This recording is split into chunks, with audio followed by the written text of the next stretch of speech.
حرام کمائی کا ایک اور راستہ ہم اس سماج میں دیکھتے ہیں، اور وہ کیا ہے؟ وہ ہے صاحب سودی رقم ہم کھا تو نہیں رہے مگر سودی رقم کھلا رہے ہیں۔ موبائل لے لیا فٹ سے ہم نے ای ایم آئی پر، لون پر لے لیا ہم نے، کریڈٹ کارڈ پر لے لیا ہم نے، اور جب لے لیا تب علماء سے آ کے دھیرے سے پوچھتے مولانا صاحب یہ قسطوں پر موبائل لینا کیسا ہے؟ ارے تو جو موبائل لے کے آئے کس پر لیا؟ قسط پر لیا نا، تو لینے کے پہلے مسئلہ پوچھنا چاہیے تھا کہ لینے کے بعد پوچھ رہا ہے۔ قسط کے اوپر گاڑی لینا کیسا ہے؟ قسط کے اوپر موبائل لینا کیسا؟ کان کھول کر کے سن لو، قسط پر کوئی سامان لینا جائز ہے، ناجائز نہیں، مگر اس میں کنڈیشن کیا ہے؟ کنڈیشن یہ ہے کہ جو سامان بیچنے والا ہے اس سے آپ کو لینا ہے۔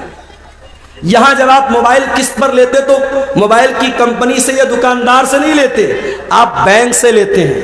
آپ بجاج کا کارڈ استعمال کرتے ہیں، Bajaj company, Bajaj finance company آپ کو فائننس کرا رہی ہے۔ آپ بائک لون پہ لے رہے ہیں، آئی سی آئی آپ کو لون دے رہی ہے، ایچ ڈی ایف سی آپ کو لون دے رہی ہے، ہیرو کی یا ہونڈا کی کمپنی آپ کو لون نہیں دے رہی۔ پہلی بات تو یہ سمجھ لیجیے، جس کا سامان ہے اس سے آپ قسط پر لیں گے، تھرڈ پرسن سے نہیں لیں گے۔ اور اگر تھرڈ پرسن سے لے رہے ہیں تو اس کا مطلب آپ اس سے پیسہ ادھار لے رہے ہیں، سامان نہیں خرید رہے، پیسہ ادھار لے رہے ہیں۔ اور پیسہ اگر ادھار لے رہے ہیں تو شریعت کا ایک قانون یاد رکھو کہ ہم ادھار پیسہ کسی سے بھی اگر لیں گے یا دیں گے، ادھار پیسے کے اوپر کوئی پروفٹ کمانا جائز نہیں ہے۔ میں نے آپ کو 1 لاکھ روپیہ دے دیا، 1 لاکھ روپیہ آپ کو جب میں نے دیا تو آپ نے اپنا موبائل ہم کو دے دیا۔ اب یہ موبائل میں یوز کر رہا ہوں، موبائل آپ کا بس یوز کر رہا ہوں، بیچ نہیں رہا ہوں، یوز کر رہا ہوں۔ 1 مہینے کے بعد آپ آئے اور آپ نے کہا کہ مولوی صاحب آپ 1 لاکھ روپیہ واپس لے لیجئے اور موبائل مجھ کو دے دیجئے۔ میں نے 1 لاکھ روپیہ واپس لے لیا، موبائل آپ کو دے دیا۔ ہمیں کیا لگ رہا ہے صاحب یہ تو جائز ہے، اس نے ہم کو پیسہ دیا، ہم نے پیسہ دیا تھا، اس نے بدلے میں موبائل دیا تھا۔ اس موبائل کو ہم گارنٹی کے طور پر تو لے سکتے ہیں، لیکن اس موبائل کو اگر ہم یوز کر رہے ہیں تو یہ بیاج ہو جائے گا میرے بھائی۔ اتنا خطرناک معاملہ ہے۔ شریعت کہتی ہے کہ آپ کسی کو قرضہ دے رہے ہیں تو قرضہ احسان کرنے کے لیے ہوتا ہے، قرضہ کمانے کے لیے۔ کمانا ہے تو بزنس کرو، پارٹنرشپ کرو۔ اگر کسی کو ادھار دے رہے ہو، ادھار پر 1 پیسہ 1 روپیہ بھی منافع نہیں کما سکتے۔ ہاں میں نے آپ کو 1 لاکھ روپیہ دیا، کچھ طے نہیں کیا میں نے۔ آپ جب پیسہ مجھ کو دینے آئے، آپ نے اپنی خوشی سے کہا مولانا صاحب آپ میرے کام آئے تھے، آپ نے میرے بڑے موقع سے میری مدد کی تھی، میں اپنی خوشی سے یہ 1 کلو مٹھائی لے کے آیا ہوں، 1 کلو مٹھائی لے کے آیا ہوں۔ وہ دیوالی والی مٹھائی نہیں ہونی چاہیے، وہ الگ سے خریدا ہوں۔ 1 کلو مٹھائی لے کے آئے بغیر مانگے تو یہ بیاج میں نہیں شامل ہوگی، بلکہ یہ اللہ کے رسول کا طریقہ تھا کہ جب آپ کسی سے قرض لیتے تھے تو واپسی کے ٹائم کچھ بڑھا کے دے دیتے تھے۔ یہ بڑھا کے دینا یہ انسانیت کا اور حسن اخلاق کا تقاضا ہے، یہ بیاج نہیں ہے۔ لیکن ادھار میں کوئی قسم کا پروفٹ پہلے سے طے کر لینا اور وہ پروفٹ دینا یا لینا یہ حرام ہے۔ اور آپ جب فائننس پر موبائل لیتے ہیں تو 2%، 3%، 4%، 12% کچھ نہ کچھ آپ اس میں بیاج دیتے ہیں، اور کچھ نہیں دیتے تو کم سے کم اگر ای ایم آئی آپ نے ٹائم سے پیمنٹ نہیں کیا، مہینے کی 1 تاریخ کو ای ایم آئی کا ٹائم آیا، آپ نے پیمنٹ نہیں کیا تو پہلی بات تو موبائل بند ہو جائے گا۔ موبائل کا سسٹم ہے وہ لاک رہتا ہے، موبائل فوراً بند ہو جائے گا۔ اور اس کے بعد 2 دن بعد آپ جب پیمنٹ کریں گے، اگر ہر مہینے 2000 دے رہے ہیں تو 100 روپیہ بڑھا کے دینا پڑے گا۔ یہ جو بڑھا کے آپ دے رہے ہیں یہ کیا ہے؟ یہی سود ہے، یہی بیاج ہے، اور ایک موبائل کے لیے آپ بیاج دے رہے ہیں۔ اللہ کے پیارے نبی فرماتے ہیں لعن اللہ آکل الربا وموکلہ وکاتبہ وشاہدیہ۔ آپ نے فرمایا سود کھانے والا، سود کھلانے والا، سود لکھنے والا، سود کی گواہی دینے والا، سب پر اللہ کی لعنت۔ اور آپ نے فرمایا سب برابر ہیں، ہم سوا، سب برابر ہیں۔ یہ سود اتنا بڑا گناہ ہے، یہ بیاج اتنا بڑا گناہ ہے۔ اللہ کے نبی فرماتے ہیں، مستدرک الحاکم کی حسن درجے کی روایت ہے، الربا 73 بابا، کہ سود کے 70 سے زیادہ دروازے ہیں، سود کے 70 سے زیادہ درجے ہیں۔ ایسرھا ان ینکح الرجل امہ، اور اس میں سب سے ہلکا درجہ یہ ہے انسان اپنی سگی ماں کے ساتھ زنا کرے، اپنی سگی ماں کے ساتھ زنا کرے۔ کون تصور نہیں کر سکتا انسان اپنی سگی ماں کے ساتھ زنا؟ تو بڑی دور کی بات ہے، اس کو غلط نظر سے دیکھ بھی نہیں سکتا انسان۔ سود اور بیاج کھانا اپنی سگی ماں کے ساتھ زنا کرنے سے بڑا پاپ ہے میرے بھائی، اور یہ پاپ آج کا مسلمان دھڑلے سے کر رہا ہے، روزہ نماز کر کے کر رہا ہے، ماتھے پر سجدے کا نشان لگا کے کر رہا ہے، چہرے پر داڑھی رکھ کے کر رہا ہے۔ خبردار میرے بھائی، اس سود اور بیاج سے باز آ جاؤ، باز آ جاؤ، اس حرام کمائی سے اپنے گھروں کو، اپنے دامن کو بچا لو۔ اور آگے بڑھیے میرے بھائیوں، صحابہ کرام کو دیکھیے۔ حضرت ابو بکر صدیق، ان کا ایک غلام تھا، وہ ایک مرتبہ کھانے کی کوئی چیز لاتا ہے، حضرت ابو بکر صدیق کو دیتا ہے، حضرت ابو بکر منہ میں ڈال لیتے ہیں۔ وہ کہتا ہے ابو بکر کیا آپ کو معلوم ہے یہ مٹھائی جو میں نے آپ کو کھلائی ہے یہ کیسی تھی؟ میں دور جاہلیت میں لوگوں کی قسمت کا حال بتایا کرتا تھا، اور آج مجھے وہی اسی دور کا ایک آدمی مل گیا، اس کا کام کبھی میں نے کیا تھا، اور اسی دور کے تحفے کے طور پر یہ مٹھائی اس نے دی تھی جو میں نے لا کے آپ کو دے دی اور آپ نے کھا لی۔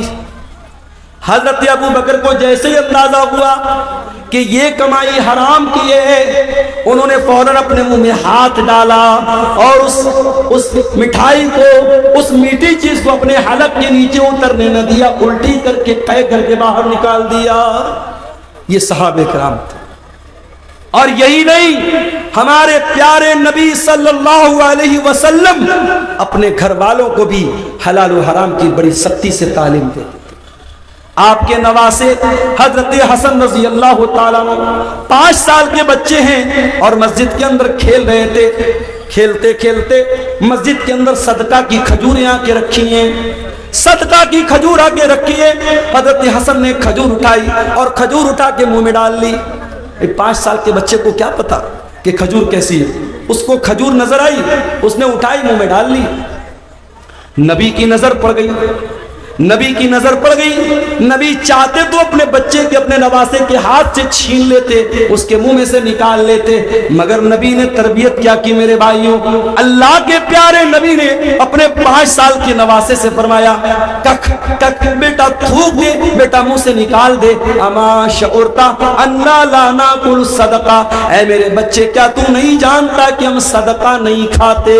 میرے بچے یہ صدقہ کی کھجور ہے اور تو نبی کا نواسا ہے، تو نبی کے اہل بیت میں سے، کیا تجھے معلوم نہیں کہ تیرے نبی کے اوپر اور نبی کے اہل بیت کے اوپر صدقہ حرام ہے؟